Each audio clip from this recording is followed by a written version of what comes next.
Hello दोस्तों, मेरा नाम है सिद्धार्थ सिन्हा और ये जो वीडियो आपका सीआईबी का बीएफए यूनिट नंबर 4 है, documented letter of credit.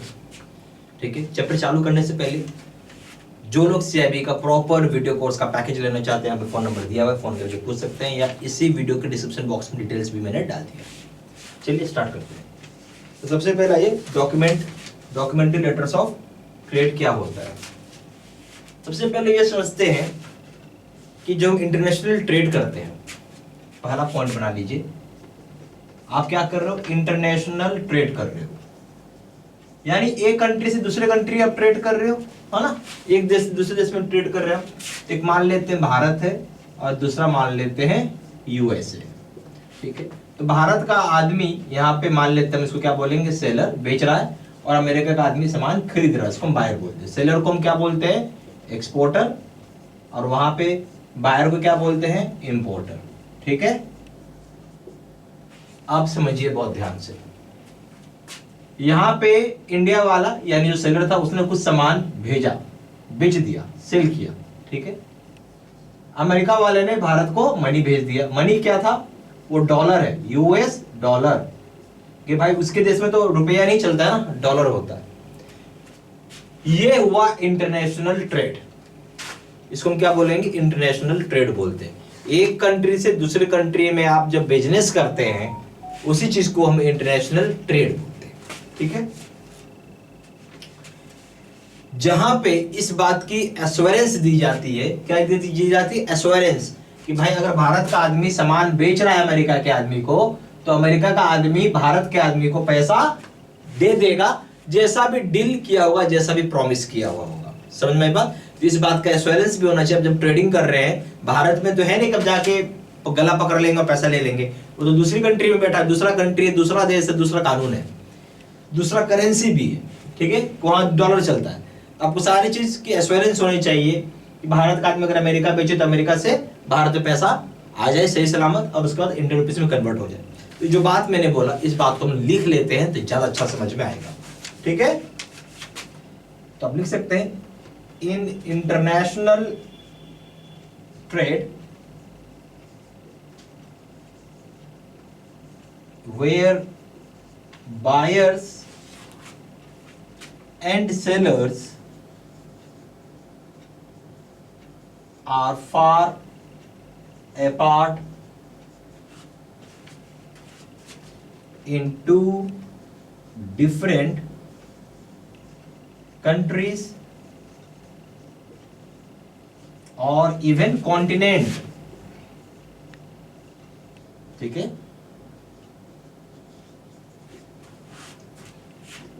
The letter of LC, यानी एलसी का फुल फॉर्म क्या है? Letter of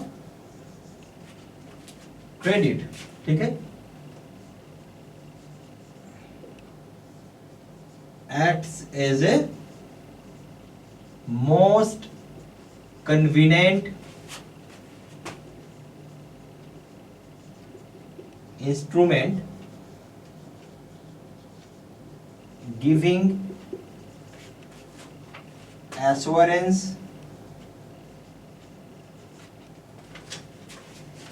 to the sellers of goods for payments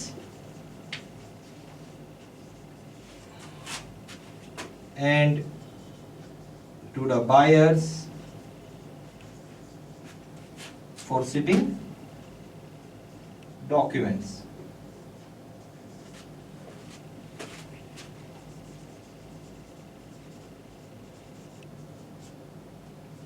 As called under letter of credit. समझिए बात को।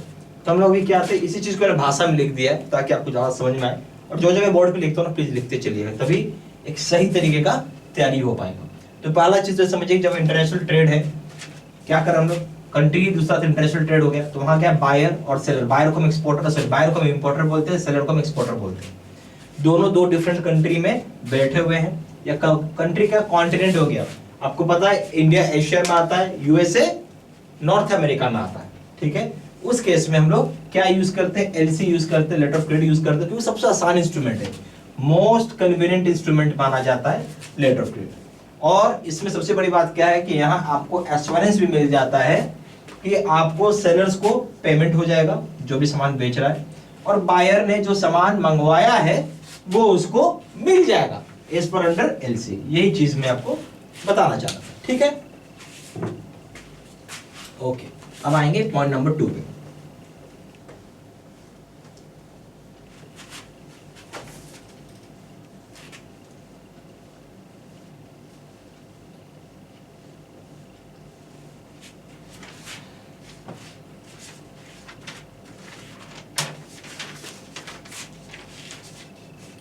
अब देखिए क्या होता है, पॉइंट नंबर 2 बना लीजिए। बहुत सारी कंट्रीज है, ठीक है। हर कंट्री जैसे भारत है, अमेरिका है, फ्रांस है, जर्मनी है, ऑस्ट्रेलिया है, जापान है, बहुत सारे कंट्री है। तो अब एक कंट्री के साथ दूसरा कंट्री अगर ट्रेड कर रहा है तो आप पाएंगे कि हर कंट्री का अपना खुद का कानून होता है। क्या होता है? हर कंट्री का अपना, यानी हर एक देश का अपना खुद का कानून है, वो उसको फॉलो करता है। पर ये जरूरी नहीं कि भारत कानून अमेरिका में चलेगा, अमेरिका कानून भारत में चलेगा। कुछ तो होना चाहिए यूनिफॉर्म। क्या होना चाहिए? हम उसको बोलेंगे यूनिफॉर्म कोड होना चाहिए, कोड ऑफ प्रैक्टिस। भाई अगर आप ट्रेडिंग कर रहे हैं तो ऐसा कानून हो ना कि पूरा इसको वर्ल्ड वाइड एक्सेप्टेंस मिले। क्या मिले? वर्ल्ड वाइड एक्सेप्टेंस हो, सारी देश में इसको माना जाए, तब होगा बात कि आसानी से काम हो सकेगा, ठीक है। तो इसके लिए क्या हुआ कि लेटर ऑफ क्रेडिट को ऐसा बनाया गया है, ठीक है, ताकि ये दुनिया भर में इसकी एक्सेप्टेबिलिटी है, पूरे वर्ल्ड वाइड एक्सेप्टेबिलिटी है इसकी।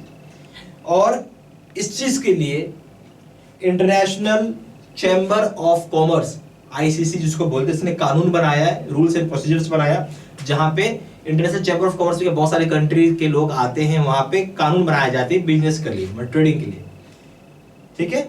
और इस कानून को नाम दिया गया uniform customs and practices for documentary credits, UCPDC इसका नाम है, ठीक है। इसी बात को हम लिख लेते हैं। In order to bring an uniformity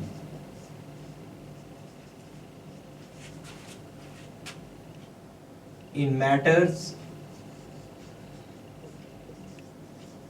pertains to LC documents and transactions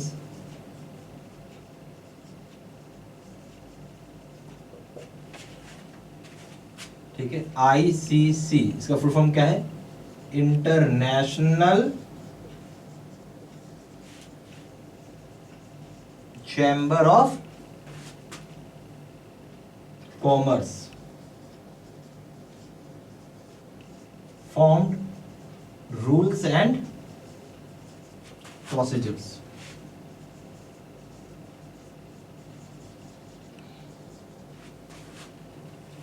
Those are called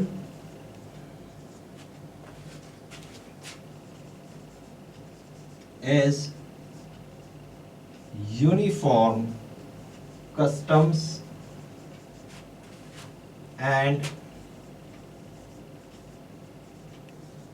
practices for documentary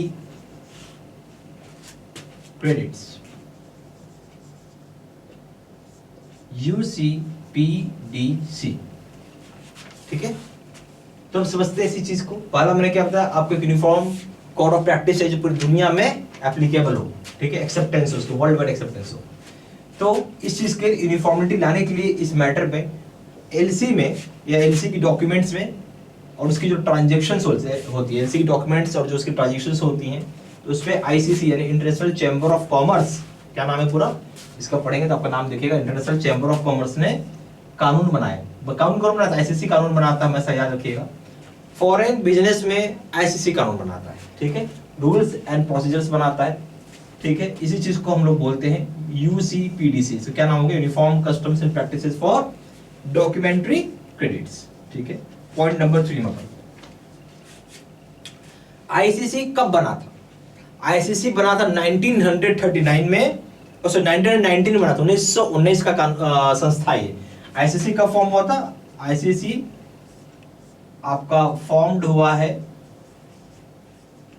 इन 1919। इसका HQ का मतलब होता है हेडक्वार्टर। हेडक्वार्टर कहां है? इसका हेडक्वार्टर पेरिस में है। कहां है? पेरिस। पेरिस कहां है? फ्रांस में है। ठीक है, तो ये सारी चीज आप प्लीज लिखते चलिए।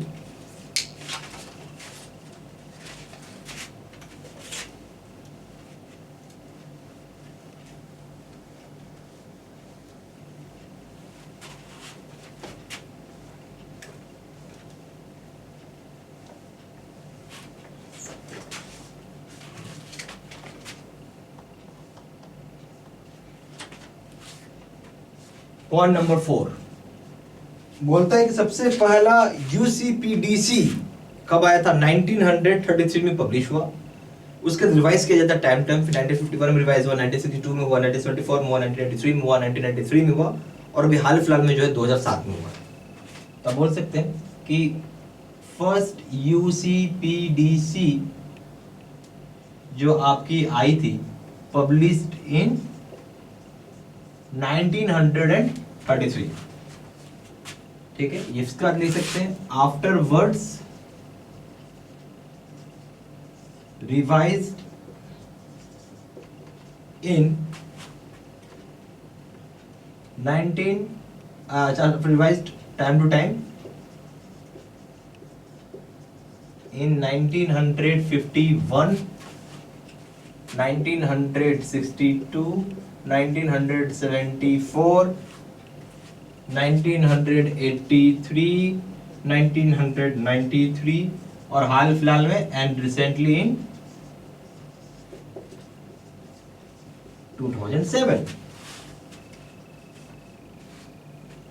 जो अभी हम लोग यूज कर रहे हैं लेटेस्ट अपडेटेड यूसीपीडीसी 2007 का, इसका हम लोग नाम दिए हुए यूसीपीडीसी 600, जिसको इंप्लीमेंट किया गया है 1 जुलाई 2007 से। ठीक है, एक पॉइंट और लिख लेते हैं, the latest updated UCPDC in 2007 called as UCPDC 600 and has been implemented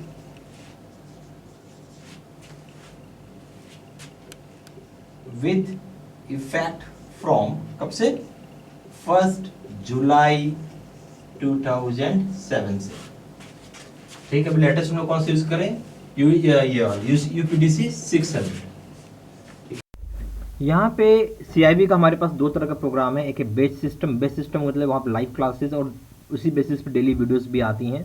दूसरा है face to face video course, जो सबसे ज़्यादा सेलिंग और पावरफुल वाला कोर्स है। दोनों जगह कोर्स कंटेंट सेम होता है। ठीक है, तो अगर आप यहाँ दोनों जगह लेंगे, दोनों जगह वीडियो लेक्चर कोर्स है, दोनों जगह केस स्टडी की वीडियो है, दोनों जगह 12,000 सेट क्वेश्चन बैंक, दोनों जगह 30 मॉक टेस्ट है, दोनों जगह रिवीजन नोट्स होती हैं पीडीएफ में। ठीक है, अंतर कहाँ है? यहाँ है, इसकी वैलिडिटी मात्र 6 महीना है, इसकी वैलिडिटी लाइफ लॉन्ग हो जाती है। घुमा फिरा के ये कोर्स हो गया बेस्ट। इसमें चक्कर है लाइव रहता है। ठीक है, आप उस समय लाइव नहीं रहे तो फिर वो रिकॉर्डेड फॉर्म में आपको वीडियो मिलता है। ठीक है, उससे ज़्यादा अच्छा है कि यहाँ पे आपको सारे वीडियोस ऑलरेडी अपलोड किया हुआ है, रिकॉर्डेड है, जब मर्जी तो आप देख सकते हैं, पढ़ सकते हैं अपने टाइम के हिसाब से, जैसा आपको समय मिला। इसलिए मुझे ये बेस्ट लगता है। प्लस पॉइंट एक लाइफ लॉन्ग वैलिडिटी। आप किसी कारण से अगर एग्जाम नहीं दे पाए तो आपके लिए कोर्स बेकार हो गया, फिर से पैसे देने पड़ जाएंगे। इसमें वो चीज़ नहीं है। प्लस इसमें सबसे बड़ा चीज़ है गाइडेंस। ठीक है, जो वहाँ मिसिंग है। ठीक है, ये सब चीज़ है जो मुझे ये लगता है कि जिसकी वजह से कोर्स ज़्यादा अच्छा है। और इसका अगर आप पेपर का कंपेयर करें, प्राइस एबीएम का यहाँ 1200 रुपये है, यहाँ 1500 रुपये है, बीएफएम का यहाँ 1200 रुपये, यहाँ 1500 रुपये, रिटेल बैंकिंग का 1200, यहाँ 1500 है। एबीएम प्लस बीएफएम का दाम है 2200 रुपये, 2700 रुपये।